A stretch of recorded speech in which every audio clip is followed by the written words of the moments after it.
Dear friends, welcome back to the channel. Today we'll be diving into another interesting machine on the VulnHub, which is this one, very weird name. I will put the link in the video below so that you can download it and play it on your own. From my point of view, this machine is not so easy because it requires to integrate multiple vulnerabilities. Otherwise, we cannot get this machine done. However, before we get started, make sure to subscribe to my channel and give this video a thumbs up. It really helps the channel grow. So now, let's head over to Kernel VM to begin with. First of all, we need to discover the IP address of the target machine. The utility I'd like to use, as always, would be netdiscover. Alright, as you can see over here, the IP address of the target machine could be recognized as 252. We can note down such information to our notebook. So what shall we do next? We need to perform port and surface scanning with a map. To save time of this video, I've already completed before, so now we can get out its result. Let's scroll up a bit. So as you can see over here, I took the options like scene scan, the version scan, default script scan, followed by the full range port scan. The last option for all is ON to output the result into this file. Although you can notice here, the IP address of the machine has been changed as I re-imported the machine into the VirtualBox. So this time, different IP address has been assigned to the target machine by internal DHCP server of VirtualBox. Anyhow, this will not affect our preparation and demonstration. From the map scanning results, we can tell the target machine has 1, 2, 3, 4 open ports in total. Let's take a look at one by one. The first open port 21, the surface is FTP, and also we can get the version information. With the SC or default script scanning option, we can tell the target machine allows anonymous login. We need to check it out manually afterwards. The second open port is 22. The surface is SSH or secure shell surface, and also we can get its version information. Though this version is quite outdated, it's not easy to find its exploit or workable exploit. Let's move on. The next open port is 80. The surface is HTTP or Hypertext Transfer Protocol. And also we can get its version information Apache 2. So now, of course, we also have another or one remaining open port 8011, and the surface is HTTP as well, and also we can get the version information Apache 2. So what shall we do next? Just I mentioned over and over again in my channel, if the machine has file sharing service running, we should enumerate those services first, such as Samba service, FTP service, and NFS service. So this case is FTP service.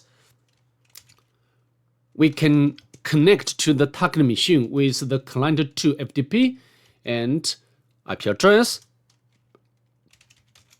username anonymous, no password.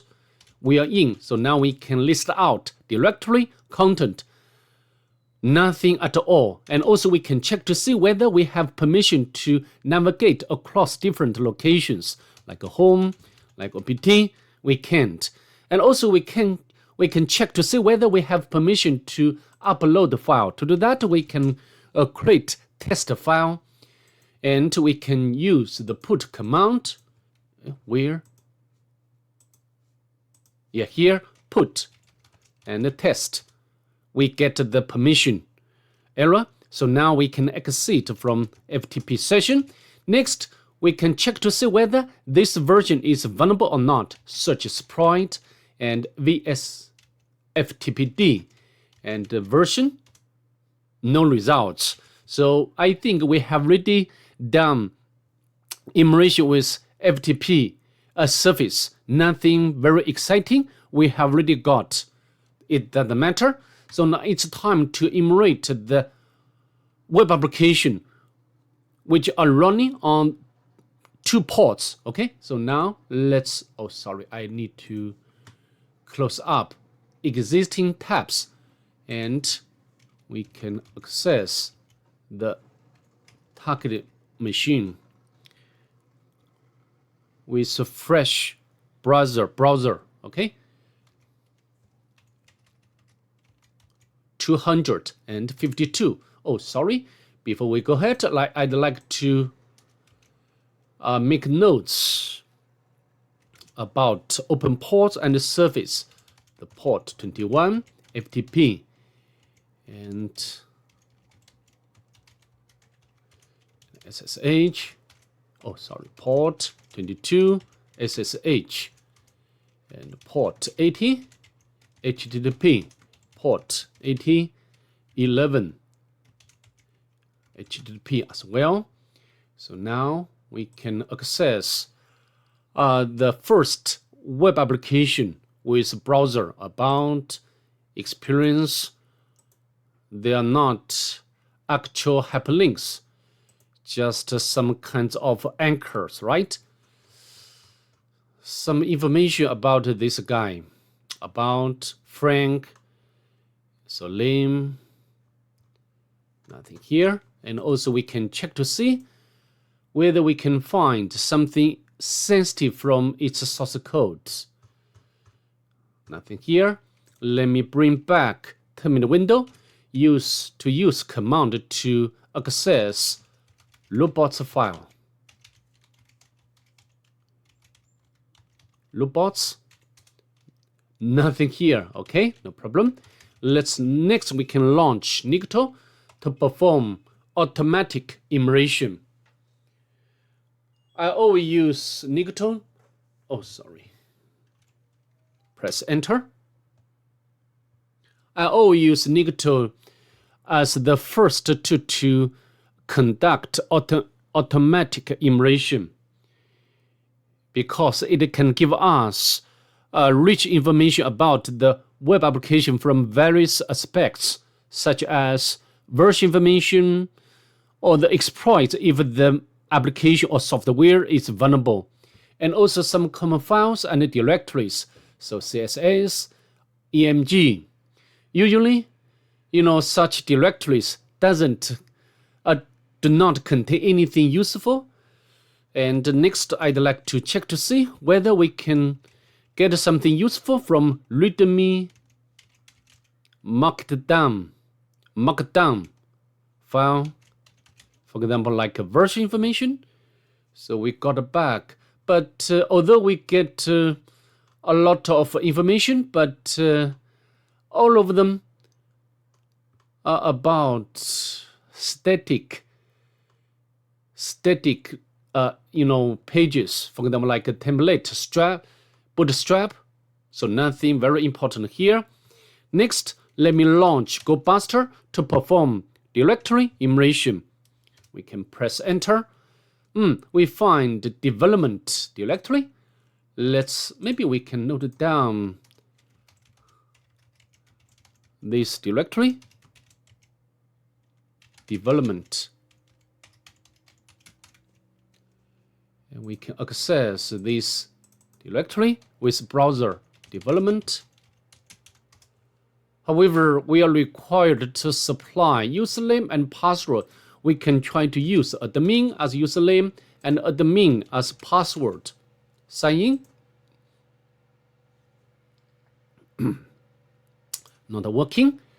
So this require basic authentication. Okay. Let me bring back terminal window. I don't think GoBuster can find anything else. So I'd like to interrupt GoBuster. So now it's time to emulate or gather information about the second web application, both manually and automatically. Let's use or open new tab to access the second web application. Port number, press enter, development server.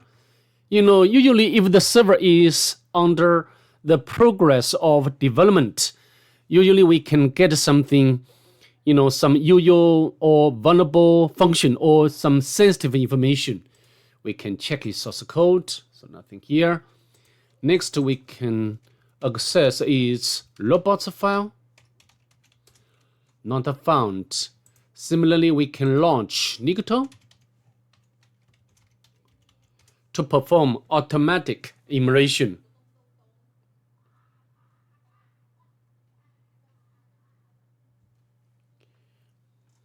To see what we can get from Nikto. So this version,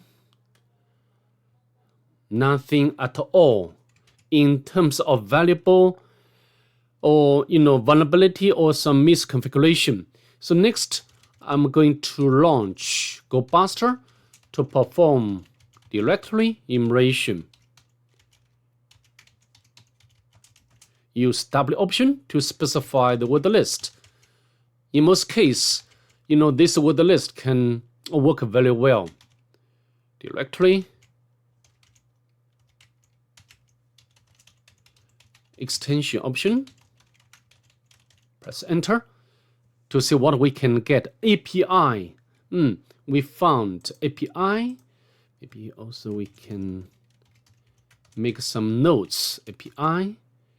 Let's access this API directory or application interface. So this API will be used to communicate with Frank's server, but it's still under development. So let me copy. Maybe I'd like to interrupt GoBuster first because we can't find anything else. Let me use a Q command to retrieve the first page. Oh, why? Okay, not found. So how about the second one? Records. Not found either. So how about the third one?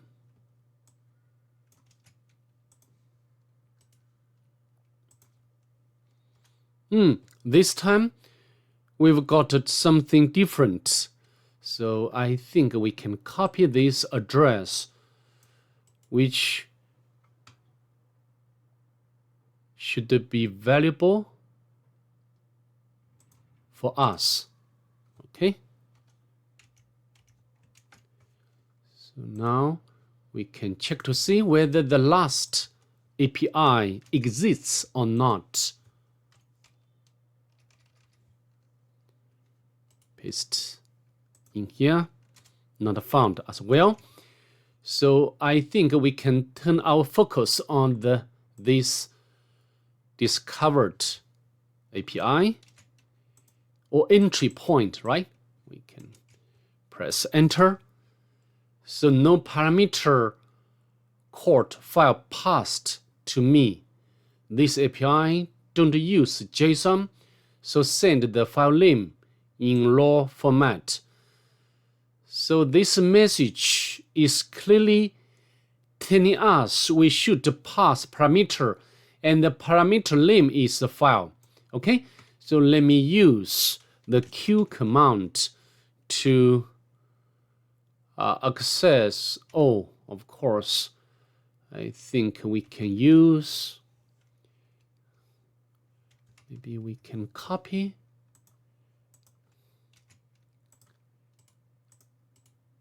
So we can pass the parameter file.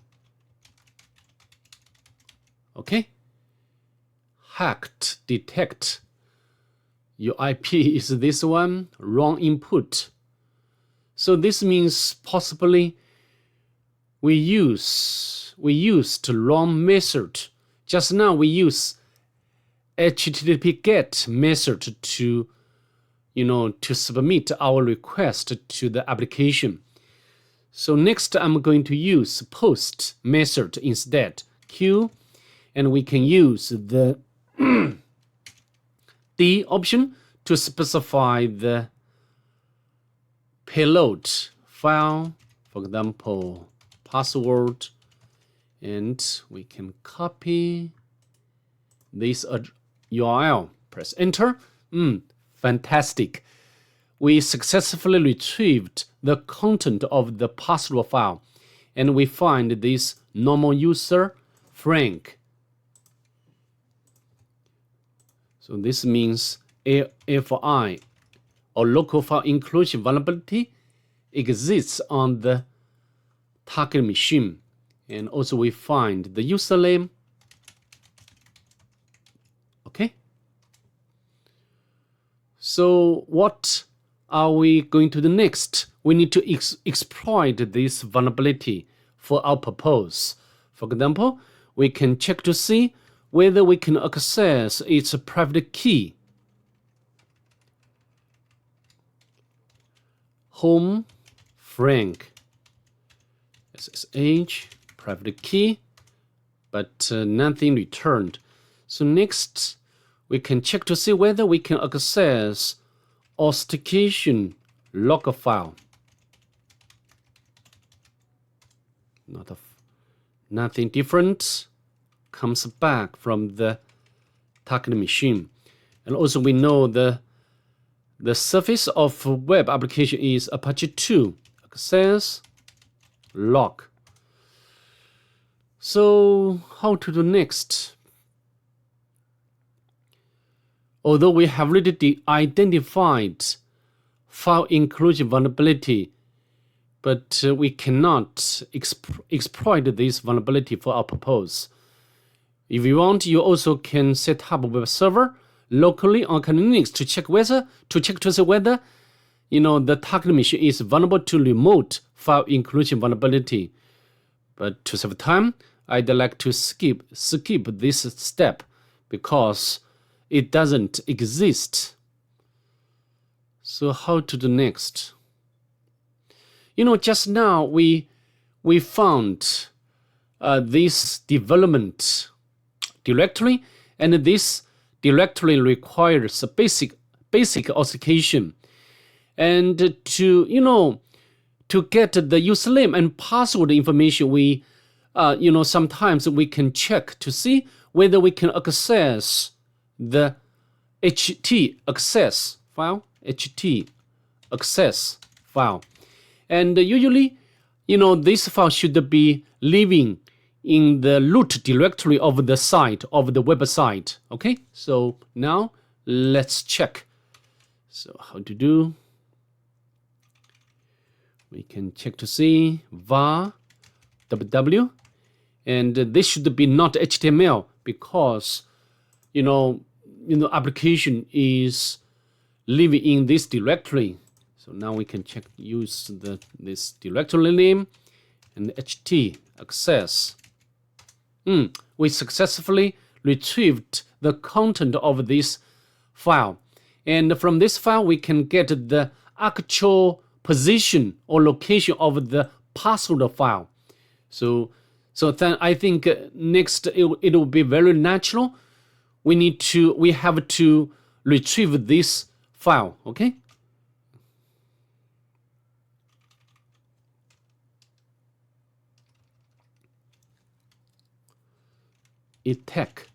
htpasswd. Press enter. We found the username and password, and this should be HTTP, the credentials for HTTP basic authentication. So now we can try to crack this password with John Reaper. We can copy, selection. Alternatively, you can use online service, but John Reaper is fine. We can save to hashes, and then we can launch John Reaper to crack it because I have already done such cracking before. And John Reaper has a cache, so this will not, it will not go through the cracking one more time repeatedly. So to retrieve the cached password, we can use the show option. Okay, so this is the password for the user Frank. Okay, so now let's go back to the browser, access the development directory, development, and the username is Frank. Sign in. So here is my unfinished tools list, the upload to finished but need security review. So this means, this tool has some problem possibly, and this should be, the directory. We can copy and access this directory, and this is uploader a script beta version. We can upload image. We can, for example, we can try to upload web shell file, and I can copy from my toolsets directory, and we need to do some small modification. We need to change the IP address of attack machine.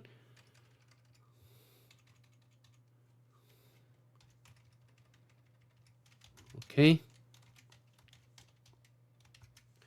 If you wish, you also can change port number.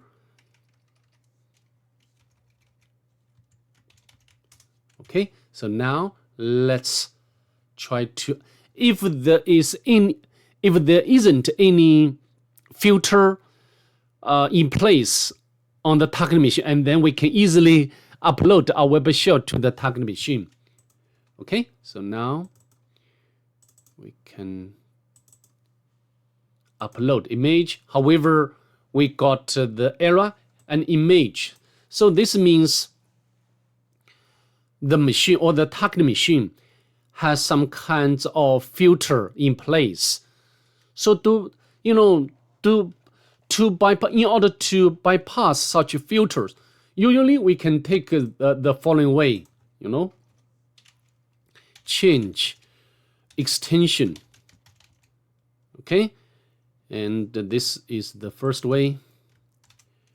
And the second way, oh, sorry about this. And secondly, we can change it, the meme type. We can use passwd. We can use passwd to change meme.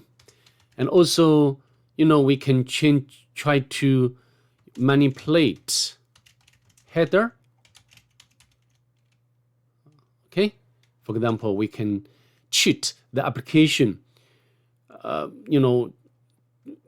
to look at our uploaded file as image, like a GIF. Okay, so I think these three are common methods to bypass a filter. Okay, so let's do it now.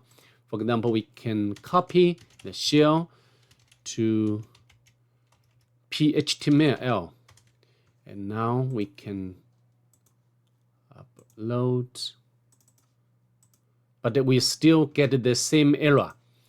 And how about, I think, so I do not, maybe I need to launch another version of Firefox. And we can access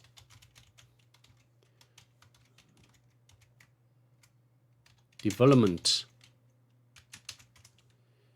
Frank, and we can copy its password.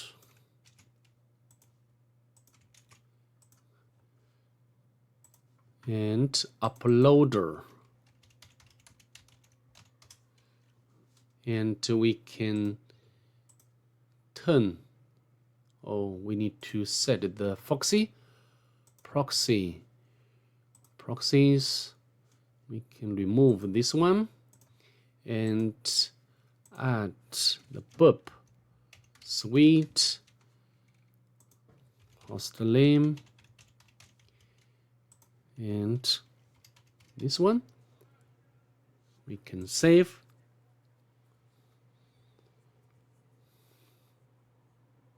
So now we can launch burp suite.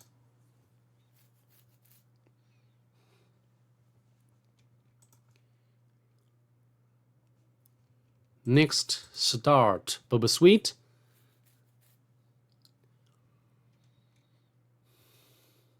Turn, navigate to proxy tab and turn on intercept option, and we can browse and select this one, upload. Okay, upload.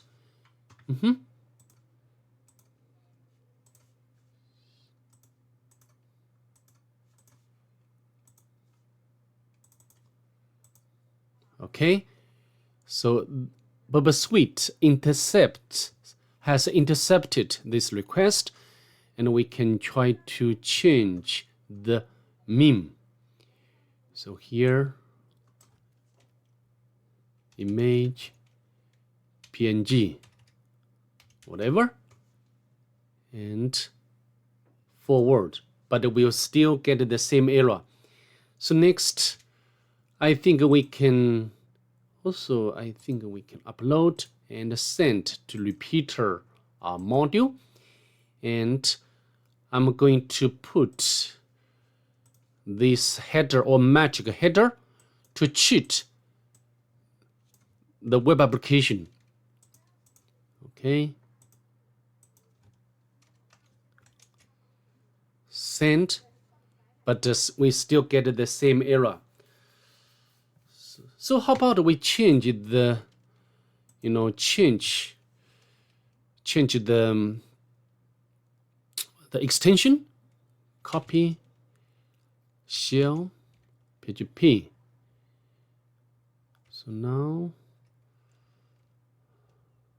copy shell PHP shell GIF.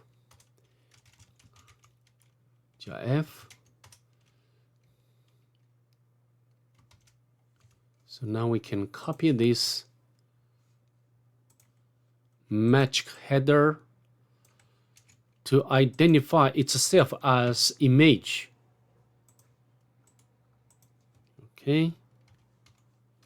So now we can write and quit.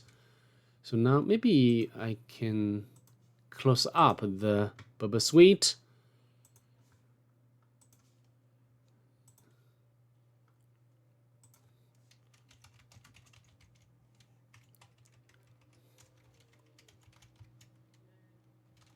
Development and uploader Frank. Frank.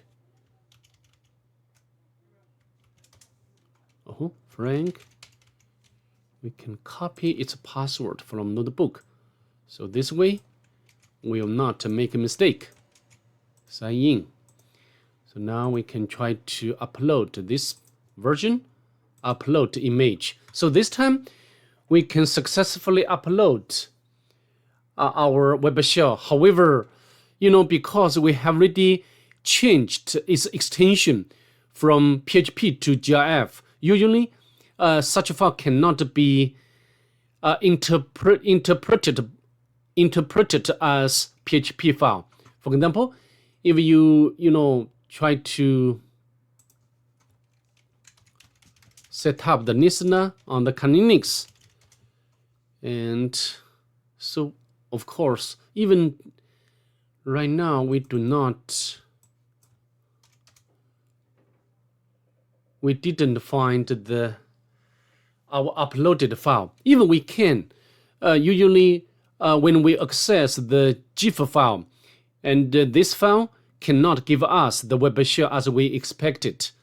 So just I mentioned at the very beginning, we need to integrate multiple vulnerabilities. Okay, do you remember?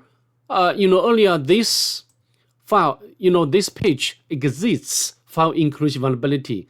So maybe check next we can check to see whether we can integrate our uploaded web shell and this file inclusion vulnerability. Okay, let me show you what I mean. I can queue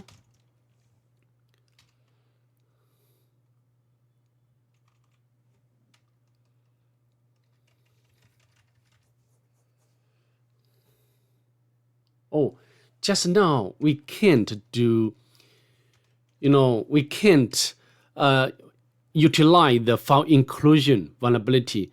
The reason is we didn't know the location of our uploaded web shell. We need to find it out the source, we need to find out its location first, and then we can integrate this, the file inclusion vulnerability for our purpose. So how to get its location?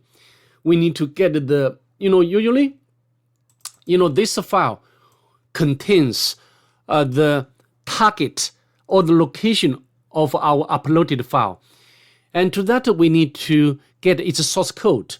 And to get the source code, we need to use this way. Maybe I can copy this part and paste over here. We need to use the PHP filter. So not this one, Q and file PHP. You can use Google to make some research. It's not difficult to find, the construct of this command. Filter. Let me autocomplete this command.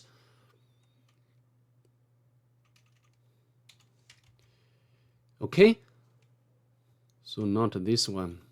I want to retrieve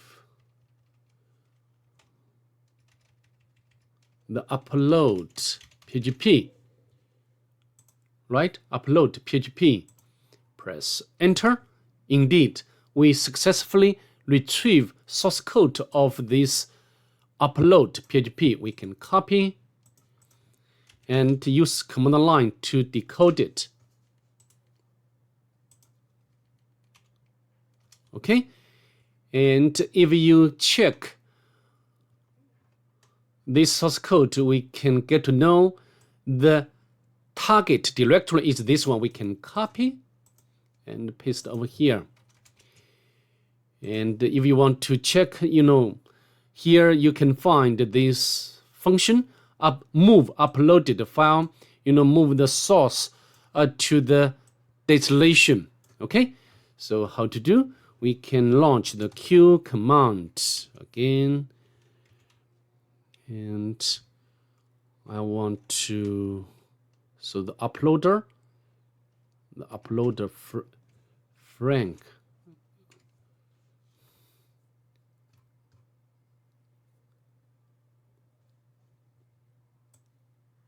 We can copy.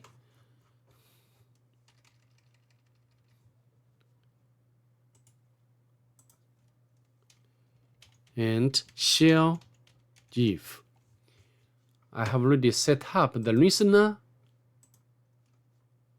Not yes. And we can press enter. But we didn't get its shell. Oh, I think this should be under uploader directory. Oh, what I'm doing. So this time we do not need to use the PHP filter. My bad. Usually we use this PHP filter to, to get back source code. Press enter.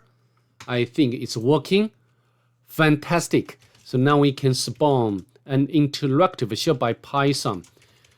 We import pty module, spawn. Great, and then we can go to home directory, Frank. Nothing here. Oh, we can grab the user flag. And also PE. What's that? So nothing here. And so also I'm going to define environment variable. So then we can clear screen whenever to get a bigger space on the window. Okay. So now we can run sudo, but we need to provide its a password. Of course, we do not have. And next we can run find command to look for binaries which have SUID bit. Okay, redirect all error to the black hole. So nothing here. Next, let's go to apt directory, go to var.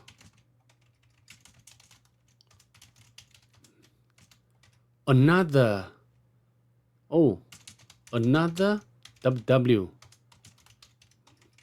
Very interesting. API. But you know, this just this application is running over on the AT11.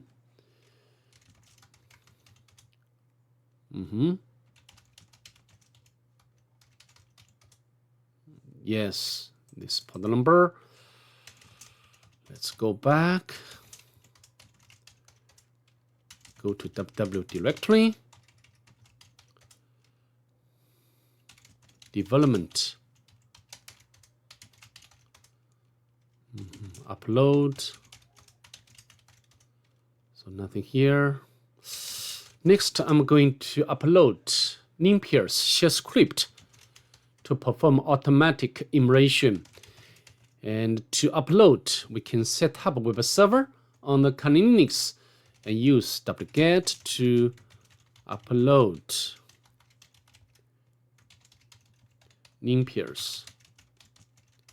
Okay, we need to make it executable, and then we can run it to see what we can get. When we try to make lat movement or privilege escalation, in most circumstances, we should make use of this wonderful script to perform automatic immersion.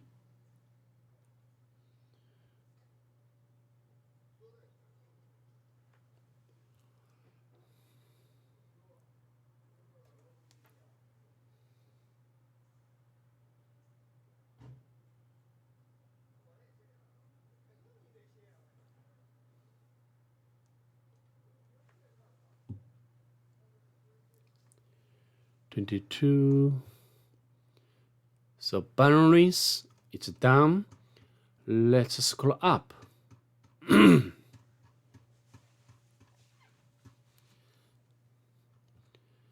To see whether we can find some vectors which allow us to elevate privilege or make a lot of movement.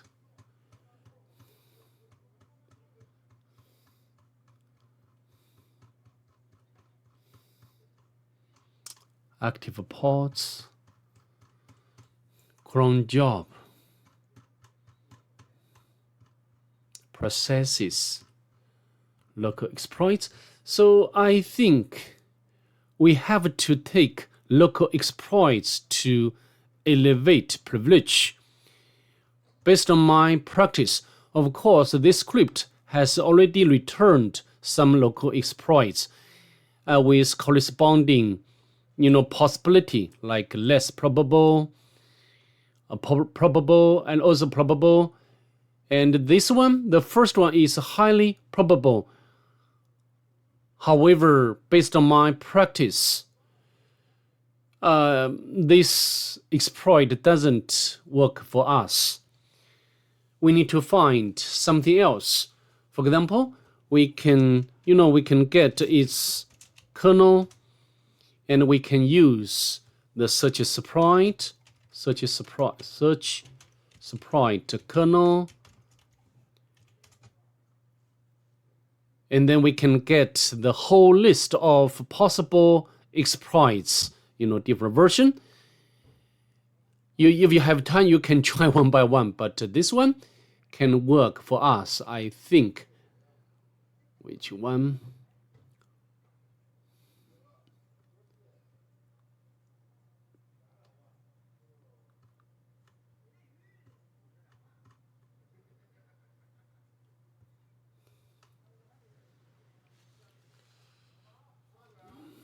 I think we have really got, this one.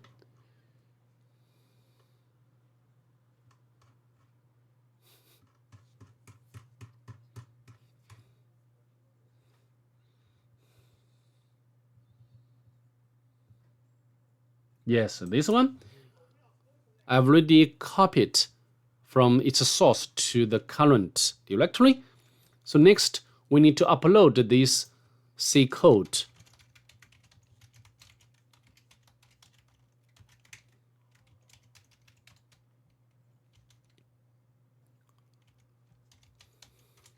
Oh, not found. So what's the name?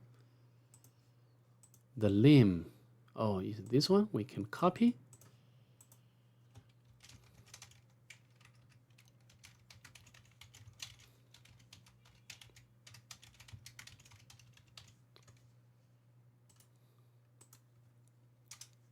And we can compile it with GCC.